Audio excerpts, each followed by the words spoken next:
One of my favourite things about doing YouTube is the comment section. Sometimes people will strongly disagree with you, sometimes people will strongly agree with you, which is wonderful because it means that I'm not the only numpty and at least two of us are talking rubbish. But in between those, anything and everything goes. But that's what makes the comment section a wonderful place, because when done correctly and politely, now most of you fall into that category, but some of you out there maybe not, but when done correctly, politely and respectfully, I think the comment section is fantastic because there's people with a wide range of views about one topic usually. So I could do a video about Jared Bowen with my opinion, a subscriber will come along with their opinion, a different subscriber will have a different opinion, so on and so forth. You get the point. We all have different views, and that's what I think makes it really healthy and wonderful. But there's sometimes I just don't get it. Something will crop up, there will be an opinion, and I just do not get it. I understand it, I get where they're coming from, and that occurred last week. We uploaded the Brentford preview on Thursday, and there was a few, not many, there was a few subscribers who stated they hoped we would lose against Brentford. Now that's their opinion, I respect. I'm not saying they're wrong to have that opinion, I'm just saying I don't get it. I get their point. They're hoping that we lose to Brentford and David Moyes gets sacked. That ultimately is their hope. Or if we lose the next couple of games, Moyes gets sacked and we hire a new manager, the football gets better, the results get better. Short-term pain, long-term gain. I get what they're trying to say. I understand their point. What I just don't get is feeling like that. I've never ever felt like that under any manager at West Ham.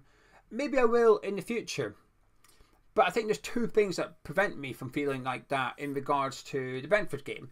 One is, in order to have that opinion, I think you've got to believe they would have sacked David Moyes if we got beat by Brentford. Now, if we got beat 4-0 and Paqueta got injured after 5 minutes, then perhaps they would have done.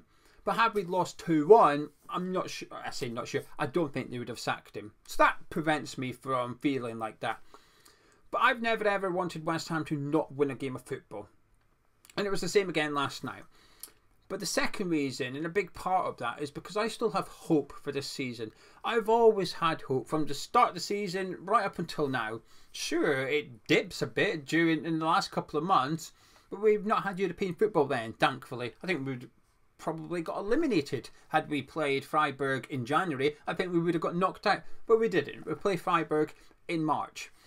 But I've always had hope. From the start of the season, this is where I'm hoping most of you are longer term subscribers. If not, then hello, but a little bit of context.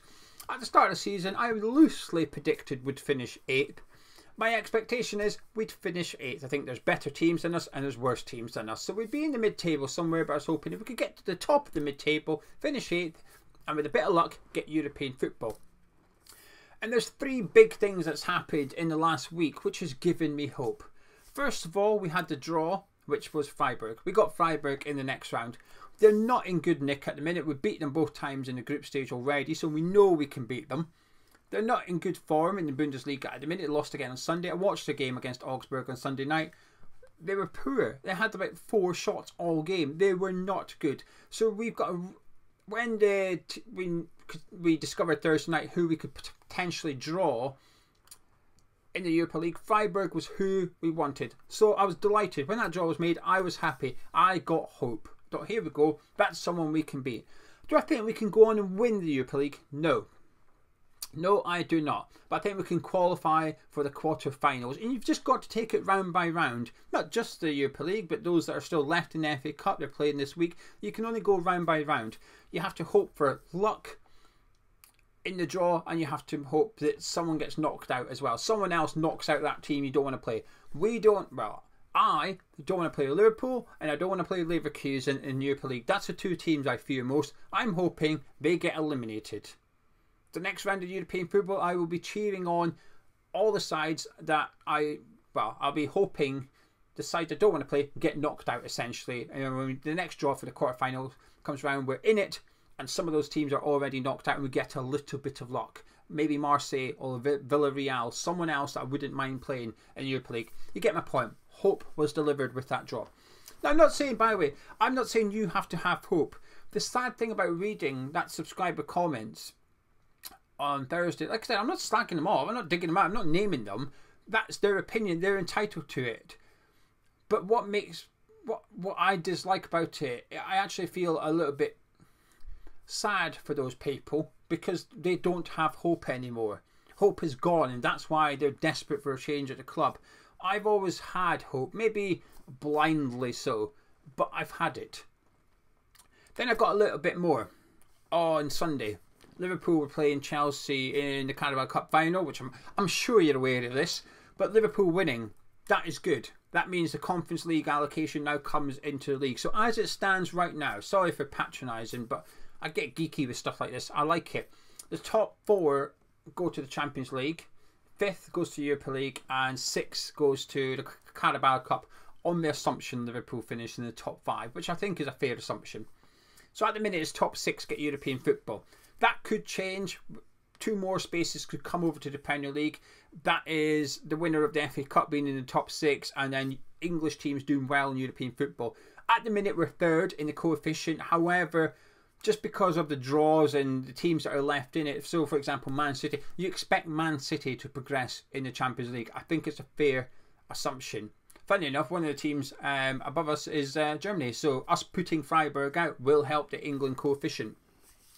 So while England are 3rd at the minute, it's expected England will finish in the top 2. That means a 5th Champions League spot comes into the league. Do the math, now all of a sudden 7th is qualifying. If one of the winners of the FA Cup are in the top 6, it goes down to 8th. So we needed Liverpool to win the Carabao Cup. They've won it.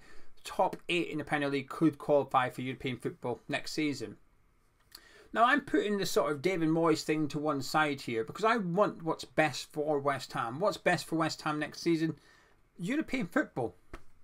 I strongly believe European football is what's best for West Ham. I was delivered hope on Sunday with Liverpool winning the Carabao Cup because mathematically, could we get 7? Yeah, we could get 6. We're not that far behind Man United. We're closer to Man United than we are Fulham, who are in 12th. Or 11th. They're 12th. Yeah, they're 12th. Wolves are 10th. Chelsea are 11th. Fulham are 12th. Fulham won against Man U, which made me think, hang on a minute, Fulham are right behind us. But with our win, we've stepped closer to Man U. Do I think we'll finish 6th? No. Do I think we could get 7th? Probably not. Could get 8th? I still think we can. And this is where the third element of hope come in last night.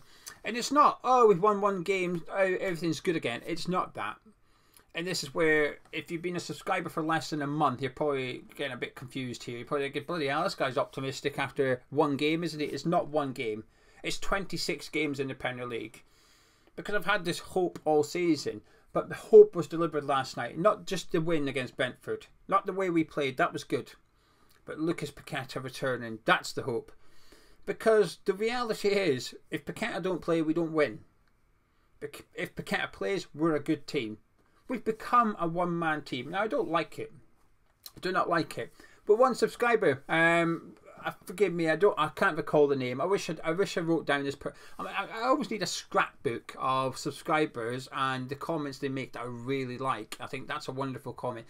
And somebody got me not long ago because under Slav, I always said, you know, when people play down Slav's achievements, that last season up to part was, well, we were only good because of Dimitri Payet. And my argument would be, my counter would be, but why is that a problem? What's wrong with getting the best out of your best player that makes you good? What's the issue with that? Because there's many teams who the manager doesn't get the best out of their best player and they don't perform as well. You look at Man United right now, it's whoever you think Man U's best player is, whether it be Rashford, whether it be Bruno Fernandes, whoever you think it is Ten Hag getting the best out of his best player? The answer has to be no. No, he is not. Anyway, so, and then when we did the video, myself and Gonzo did the video where Kudus was away to the African Cup of Nations, Paqueta was injured, Bowen was injured, and I was grumpy in that video. I said, we're going to do rubbish now. We're going to do rubbish because what we're going to do without these players. And someone made a very good point, which was, well, if Moyes relies on his best players, how's that different? He wins. I've got no comeback. 1-0. I would argue it's 1-1 because I think we did do rubbish. So when I said I think we're going to do rubbish without them through, I would argue I'm correct. But I've got the benefit of hindsight. He doesn't. We'll call it 1-1. But anyway, it was a really good point by the subscriber. But Paqueta is back, and that gives me hope. A couple of weeks ago, it was leaked. Now, we're going to discuss leaking tomorrow. I'm not happy about something. That's tomorrow's video. I'm not happy. Someone's lied. Time to point the fingers at a couple of people. Liars. Someone's lied. We'll go through the culprits tomorrow. I don't like it. It made me angry, actually. Anyway, what was I talking about?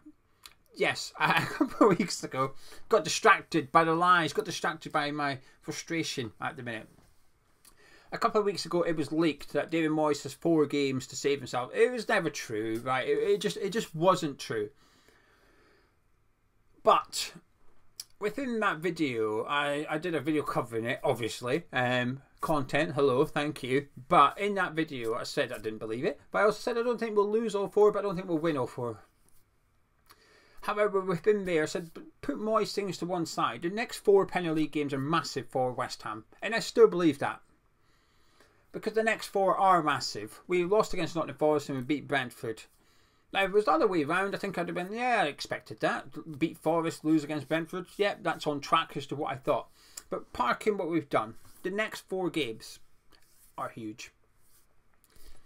Everton, Freiburg, Burnley, Freiburg. And then we've got Aston Villa just before the international break, which is a difficult game. I'll be honest with you, I've written that one off. Perhaps I'll be surprised and we win. There's small advantages. They also play Thursday night. It is at home. They are at home at Villa Park against Ajax, and we're at home against Freiburg. So we've both got that advantage. So nobody's got one up on the other one there. But that Villa one, no. I've had hope, but not much for the Villa Park one. But the next 2 Premier League games, Everton away, Burnley at home. We are not good. We're in. Pardon me, we've been in rubbish form. There's no getting away from that. But when you look at the form table, we've still got the same points as Everton, and we've actually got 3 more than Burnley. They can't do anything at the minute. They've got 1 point in the last 5-6 games. They're awful. They cannot score, cannot get points. We've scored the same amount of goals as Everton in the last 5 games, albeit they all came last night against Brentford.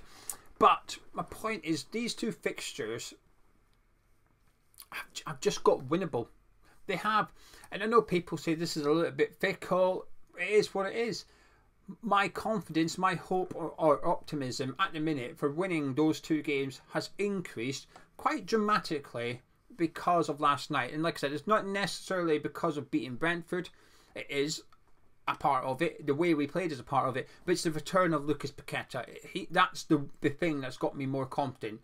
Because if you remove Lucas, if we go into Everton, Paqueta's not there, that optimism I've got vanishes just like that. It is based on Lucas Paqueta. But I've now got hope for the Everton game and the Burnley game that if we could get 6 points, and it has to be 6, 4 would still be a good return if we want to finish mid-table. But if we want 8th or above, we have to be targeting 6 points in the next 2 league games. Then you add in the 2 European games against Freiburg. And like I said, they're not great at the minute. We've got a good 4 games coming up. The next 4 fixtures are good. We've got 2 winnable games in Premier League and a winnable tie in European football against Freiburg. If we can get out of it with 6 points and we're in the quarter-final going to Villa Park, we're in a good position with 10 league games to go, because we're now at the business end of the season. And if at the start of the season you said to me, hey, after 26 games you'll be sitting 8 equal points with Brighton and 7, next up is Everton and Burnley, here's where they are, and they got to bid your hand off for it, I would have done. Now the way we've got here, I'm not happy with how the season's gone. There's a lot of things I've got unhappiness with. But over the next 4 games, and that's it, because the 4 after that are quite scary. Villa, Newcastle, Spurs and Wolves. That's a tough run of fixtures, right? We'll deal with that later on. But the next 4 games are big for West Ham, because regardless of what the future holds for David Moyes, I want European football next season at West Ham United. I've got used to it. I thoroughly enjoy it. And I know a lot of people don't like the Conference League, but I'll happily be in the Conference League next season. And to be honest with you, I would argue that if we were to change manager in the summer, it's the perfect environment for the new manager, whoever he may be, to be in the Premier League with the Conference League, a European competition, but not one that's too demanding, one that you're favourites to win. I would argue that's a really good position for the new manager to start in. And I have hope we can still do it, because, and like I said, it's not based on just last night. It's based on all season, 26 games, and it's based on Lucas Paqueta, the return of Lucas Paqueta. Because after 26 games, we are 8th. 2/3 of the way into the season, we're 8th. We're where we need to be. Now, we need a bit of luck. elsewhere, out of our hands. FA Cup, we can't control that. We need someone to go win it that gives us ape in European football. But I still have hope. Hope has come back to me in the last week in those 3 piles. The draw, Liverpool, and then last night, Paqueta returning as well.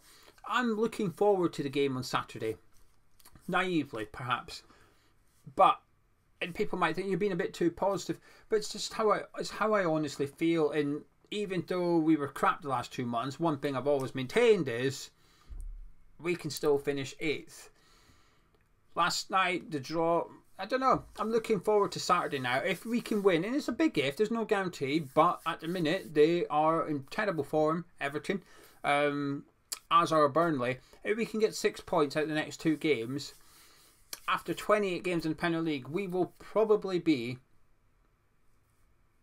7th in the league. We might be 6th because Man United have also got Man City this weekend, but I don't know who they've got the weekend after that. I didn't check, but they're not going great at the minute, Man U. They never are they? But we will be in the top 7 in the Premier League with 10 games to go. Tough fixtures, but there's a few winnable ones in there with Crystal Palace. Well, maybe not under Glasgow, but Fulham's in there as well. I've got hope. I've got hope. Not lots of it. I've got hope. Next 4 games, massive for West Ham. Anyway, if you've enjoyed this ramble, probably not, but hopefully one person strongly agrees with me. Please do drop a like on it by clicking the thumbs up. If you disagree with me, get involved in the comments. Always nice to hear a different view as long as you're polite. Subscribe to Hammer's Chat if you've enjoyed this video, and I shall catch up with you tomorrow where we're pointing the finger at someone going, "Oi, you, are you the liar?"